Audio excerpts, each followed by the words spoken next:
சரி, இப்போ வந்துட்டு ஸ்ப்ளிட் ஏசியில கண்டென்சர் ஃபேனுக்கு எப்படி கெப்பாசிட்டர் கனெக்ட் பண்ணுறத பற்றி பார்ப்போம்.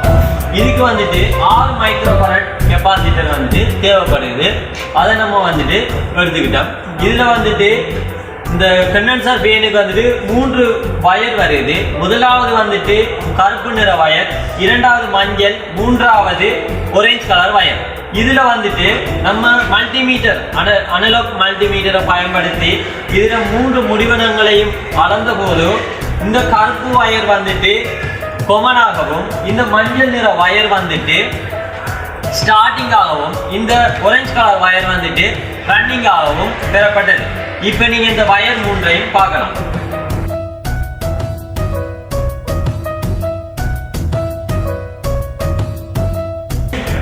இப்போ வந்துட்டு இந்த கொமன் வயர்ல வந்துட்டு இன்னைக்கிற லைனை கொடுக்கணும். அதாவது ஃபர்ஸ்ட் கரண்ட்டை இந்த கொமன்ல கொடுக்கணும். இந்த நியூட்ரல் வயரை எடுத்துக்கிட்டு வந்து இந்த ஒரேஞ்ச் கலர் வயர், அதாவது ரன்னிங், இந்த கண்டென்சர் ஃபேன்ல இருந்து வர ஒரேஞ்ச் கலர் வயர் வந்துட்டு ரன்னிங் வயரா இருக்கிறதால இந்த நியூட்ரலை எடுத்துக்கு வந்து இந்த கெப்பாசிட்டர்ல இந்த ரன்னிங் கனெக்ஷன்ல வந்துட்டு கொடுக்கணும். இப்போ வந்துட்டு நம்ம வந்துட்டு மஞ்சள் ஸ்டார்டிங் ஆகும், ஒரேஞ்ச் வந்துட்டு ரன்னிங் ஆகும், அடுத்தது கருப்பு வந்துட்டு கொவனாகவும் வந்துட்டு லைனுக்கு, அதாவது ஃபர்ஸ்ட் கரண்ட் கொடுக்க போறோம். அது மாதிரி நியூட்ரலை வந்துட்டு ஒரேஞ்சோட கொடுத்தோம். இப்போ வந்துட்டு நம்ம ஒரு கனெக்ஷனை ரெடி பண்ணிருக்கோம். இதுக்கு வந்துட்டு இந்த பேர்ஸுங்கிற இடத்தடைய பேர்ஸையும், அது மாதிரி நியூட்ரலுங்கிற இடத்துல நியூட்ரலை வச்சு அந்த ஃபேன் வந்துட்டு வேலை செய்யும்.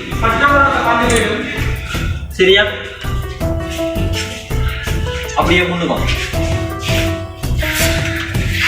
இப்போ வந்துட்டு இந்த ஃபேன்ட சுழற்சி வந்துட்டு எங்கால பக்கம் இருக்கணும்னா கட்டாயம் இந்த பக்கம் இருக்கணும். இந்த அடையாளப்படுத்தப்பட்டு பாருங்க, இந்த பக்கம் தான் இந்த ஃபேன் வந்துட்டு சுத்தணும். இப்படி தான் ஒரு ஸ்ப்ளிட் ஏசிக்கு, ஸ்ப்ளிட் ஏசியில் கண்டென்சர் ஃபேனுக்கு கெப்பாசிட்டர் கனெக்ட் பண்ணுற முறை. இதை நீங்கள் தெளிவாக வழங்கி கொடுங்க.